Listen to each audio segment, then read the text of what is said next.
અંતમાં ખેડૂતોએ જમીન વેચાણ પહેલાં કઈ 5 બાબત ધ્યાનમાં રાખવી જોઈએ એ તમે જણાવો. ખેડૂતોએ જમીન વેચતા પહેલાં સૌપ્રથમ તો પોતાની જમીન જે વેચનાર છે એની અંદર જેટલા ખાતેદાર છે એને બધાને પૂછી લેવું કે ભાઈ આપણે આ જમીન વેચીએ તમે રાજી છો ને. એની અંદર કોઈ માઇનોર હોય તો એની કોર્ટમાં પરમિશન લેવાની હોય છે. હમણાં દસ્તાવેજ થઈ જાય છે એના નામે એફડી કરો એટલે સબ રજિસ્ટ્રાર નોંધણી કરી દેતા હોય છે. એ જ પ્રમાણે બીજી વાત કરું તો જે જમીન વેચીએ છે આજે ઘણા બધા ગામોની અંદર વરિયાવ ગામની અંદર લખાયેલો એ ઉપર જૂની શરત અંદરથી નીકળે ઇનામી જમીન નીકળે અને નવી શરતની નીકળે છે તો એ ચેક કરી લેવું જોઈએ. તે ઉપરાંત જે પાર્ટીને આપણે વેચીએ છીએ એ પાર્ટીનું ખાસ બેકગ્રાઉન્ડ જાણી લેવું જોઈએ.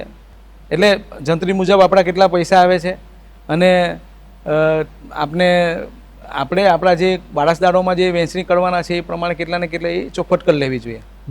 ચોથો મુદ્દો છે એની અંદર ખાસ કે જે જમીન વેચીએ છીએ આપણે વેચાણ કરીએ છીએ જે જમીન એ જમીનની અંદર જેટલા બોજા છે એ બોજા ક્લિયર કરી દેવા. જેના બોજા છે એ બોજા ભરપાઈ કરીને પૂરું કરી દેવું જોઈએ.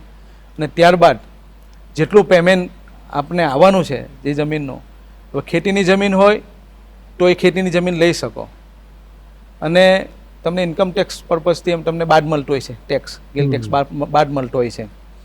ધારો કે બિલ્ડર એને કરાવી દે છે એ જમીન અને પછી એના પૈસા વધી જતા હોય છે તો તમે ખેતીની જમીન નહીં લઈ શકો. તો તમારે કોમર્શિયલ કોઈ બી વસ્તુ લેવાની હોય છે એટલે ટેક્સ લાગે એ અલગ. ને જો તમે ખાસ તો એક જ જમીન છે ને તમે વેચી દેતા છો ને તમે ખેડૂત મટી જતા છો તો પહેલા જમીન લઈ લેવી જોઈએ. પણ એને કરાવી દે તો એમાંથી પણ એ પહેલા જે પહેલું પેમેન્ટ આવે એમાં જેટલી જમીન આવે એ લઈને પછી બીજી કે ભાઈ તું જે એને કરાવવાનો છે અમે જમીન લઈ લઈએ અને અમારી એન્ટ્રી પડી જાય પછી તું એને કરાવજે. એટલે આ રીતની વસ્તુઓ ખાસ ધ્યાન રાખવાની છે. ને મેઇન તો ખાસ કે પેમેન્ટ કન્ડિશન મુજબ આવશે કે નહીં અને સામેવાળી વ્યક્તિ ખરેખર જમીન લેનાર છે અને કોઈ ભરપાઈ કરશે કે નહીં અને એ વ્યક્તિના કેરેક્ટર થોડું જાણી લેવું જોઈએ.